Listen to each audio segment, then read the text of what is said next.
Hi there, welcome to this week's episode of Chop the Rock. I am Diana Long, Director of River Market Operations, and with us today is Don Dugan.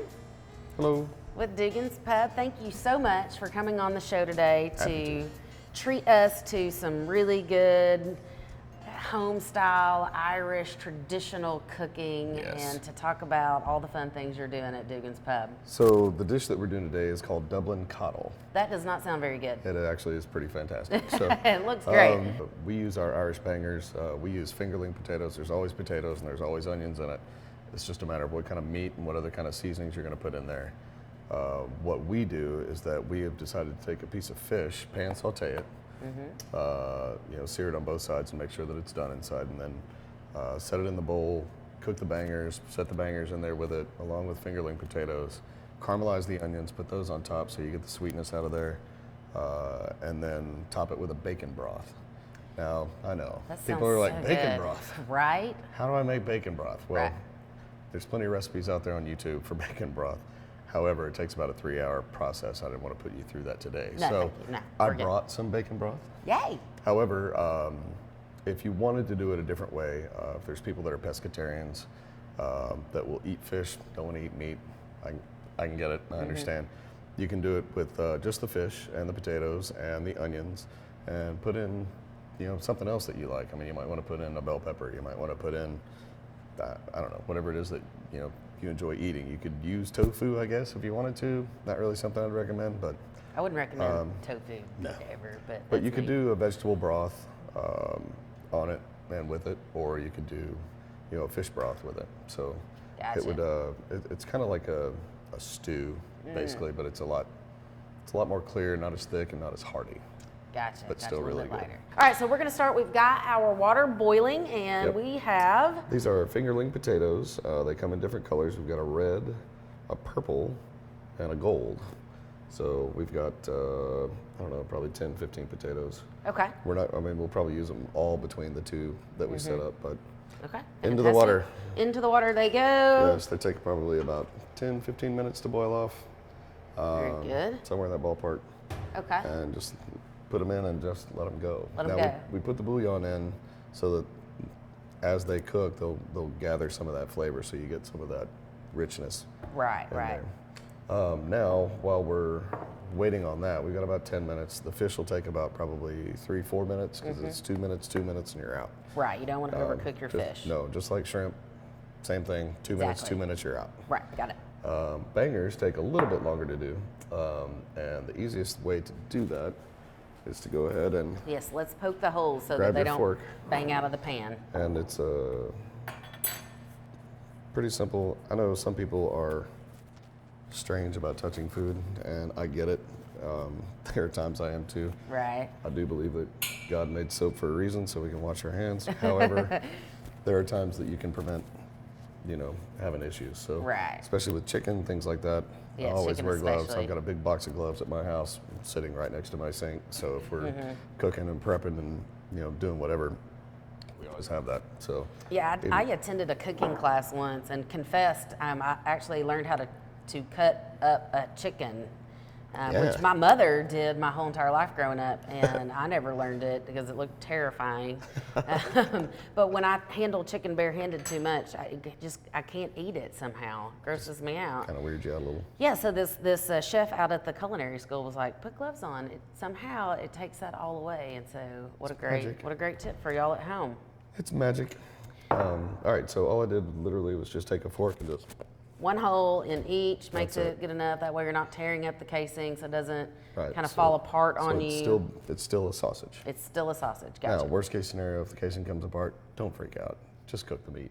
Yeah, just dice it up, kind of like a you can hamburger meat almost. Right. Yeah. So okay. just like ground sausage, that it comes in a tube or whatever, if the patty that you cut breaks, you can still cook it and still eat it. It's fine. Right. Okay. I'm gonna put this bacon broth in the other skillet or the other pot and Warm that get up. that started warming up so that when all this is out, we can put it all together and it'll taste fantastic. I am super excited to taste bacon broth. Oh, it's wonderful.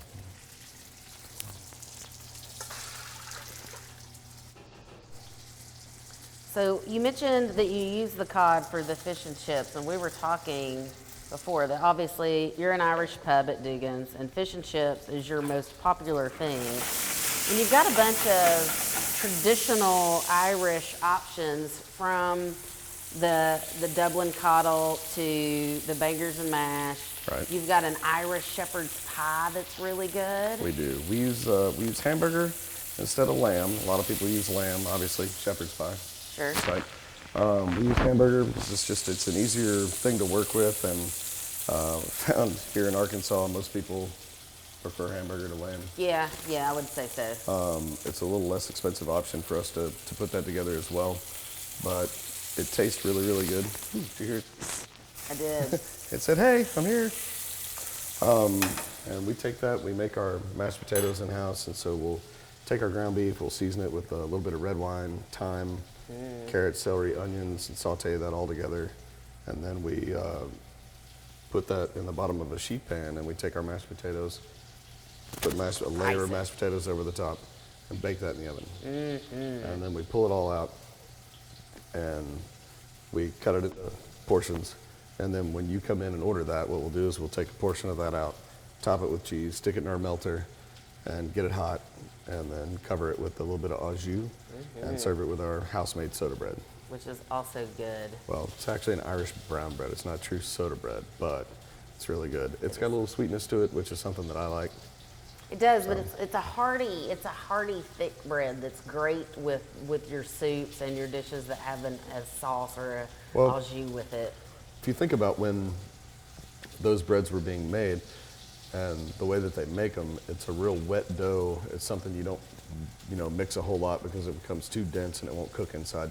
It won't open up. And if you think about it, that's a type of bread that's got no eggs. Gotcha. So it'll last for a while. And if you think about when they originally came up with this recipe, right? It was something they would just throw a piece of cloth around, throw it in their sack, or carry it with them, and they could eat it any time. Right. But it was something that didn't have to be kept properly, and it was Minimal ingredients as far as things that they could come by pretty easily. because at that time, a lot of people were poor. They didn't have anything. Sure, absolutely. Yeah, so they became very resourceful in making the majority of, they became very resourceful in terms of creating something out of nothing. And so that was kind of how those things came about, And another thing that I really like on your menu is your Irish stew. Oh. That is so delicious on a cold winter day with a slice of this bread here.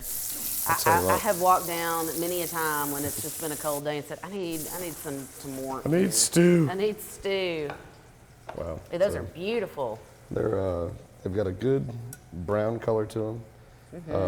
So they're kind of charred on the, not quite charred on the outside, but they are good and cooked on the outside. And on the inside, they'll be fantastic. Good deal, good deal. Pardon me. So our onions are done at this point also. So we can do them both at the same time, and it makes it easy. Right, blends the flavors together too. So I want to try to keep the oil in the pan as best you can, because we're going to use it again. Right, we'll use that for the fish. And it's already hot and ready to go, so it makes cooking your fish a little easier and not quite as difficult. That's one thing I like about these kinds of recipes that we do on this show is a lot of times it's minimal pans. Yes. So the more times you can reuse that. dishes. Right, me too. It's the worst thing in the world. It is, especially after you've just enjoyed a really delicious meal and you're stuffed and you just want to kind of kick back and relax now, and then you have all these dishes to scrub. This is great. Oh, no. Dishes, yeah. So if you take those and those, and I'll tell you what, just come at it on a bias like that. I'll let you do those two. These are going to be for my bowl. Kind of set them up around That's pretty. there. Little, so that we little can pretty do diamond. the fish in the middle, and then we'll do the potatoes around that, onions on top of that, and then we'll top it with the. Oh, good. So while we're finishing up here, Dugan's is great for Irish food. It's a good place to go have some lunch, have some dinner, but you guys also have a lot of activities. So you can go to Dugan's Pub and enjoy trivia night. And there's lots of different live music that you put up on the little stage that you have in there. A lot of acoustical guys. We do. And fun karaoke. correct. We do karaoke on Wednesday nights. Tuesday nights we do what's called live team trivia. And so you can get you and your friends, come on down, have a drink or two. They will call out questions, and you have to write down answers and take them up to them. And whoever has the lead at the end wins a gift certificate to Dugan's. You can't beat that. So no, I mean we give away first, second, and third. So 25, 15, and 10. So if you're in those three, you might get $10 off your deal. You might get 25. You know, not a bad and deal. so if you've come in and you've eaten, you've had a couple drinks, you know, it might take at least half of your meal. Sure, So, sure. You can make we're up for just- that with the tip to your server, right? Absolutely. So make sure you take care of your server. Please take care of your server. Tip on the original amount, not on the discounted amount. Right. Follow all those good patron rules. But one of my favorite things that you do at Dugan's Pub is the St. Patty's Day parade partnership and block party. Right. And so you've been doing this for quite a while. This is our 8th year to do it, and happy to announce it's our first year that they're going to finish the parade at our spot. Typically, they have started the parade at our place and then finished over in North Little Rock, and then they've come back over for the block party. And what we've done is when they've gone through, we've just kind of closed off the street, set up a stage, and we'll have step dancers, bagpipers, music outside, beer tents, vendors, food, and just a good way to celebrate the spring, you know? It really and have a is. bunch of people out and have fun. It is a great time, and you can be outside within the closed off area enjoying the entertainment and the weather out there. You can also go inside at night once the block party's over. You always end the party with additional performers, musicians that are in. We do Oh wow, that is so pretty. I a know. little bit left in there, but not too much. Not too much. So I think we got talking too much. We did. I That's wasn't my paying fault. attention, but that's okay. Okay, It's so still and gonna then- taste fantastic. All right, so now add your potatoes. All right, and so this is just. Yeah, just here. Let me grab a fork. It would be easier to manage with a fork. You think so? Ta-da! Ta-da. So just drop a few down in there. I'll try to chef it up and get a good variety of Yeah, get one of each the because colors. they all have different flavors. They do, you know, and I notice more, like these are becoming more popular, and the fact that you can get different flavors. Is 4 enough, or would you? Yeah, no, that's okay. great. That's great. That's fantastic. So, I want to see how you would do it. You just flop them in there. well, I do, and then I arrange them. Oh, okay. I'm a little more meticulous then.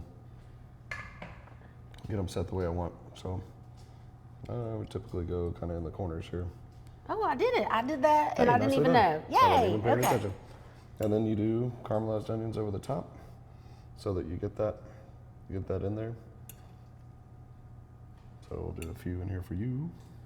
So I like that these are the large chunks of caramelized onion, because that way, if you wanted a bite of onion, you go after a bite of onion. But Right. if you didn't want a bite of onion, Well- it's not just all over everything all the time. Typically, what they've done is that in a lot of places for cottle, if you're doing it at your house, they'll just cut it in quarters and drop it in. Gotcha, like a Another good- roast. Yeah, another good thing to do is to put a turnip in there. The turnip flavor that it imparts is fantastic. And you just put that in there whole, kind of like a bay leaf. You take it out whenever. Yep. So then the bacon broth goes over the top. Just a couple ladles full. Just like that. So it's good. kind of like a fish stew, but not really. It's kind of like a fish and meat and potato stew. It's everything. That is beautiful. I'm gonna get us a couple of soup spoons here. And of course, just top it with a little parsley so you get a little color in there. There we go. Oh, so check this out. And then you have some very tasty, delicious dipping bread. Right. So you gotta have something to sop, right? You gotta sop it up. That's You gotta right. have something to soak up the juices. All right, Okay. you give it a shot and see what you think. I'm gonna go for a bite of the fish first.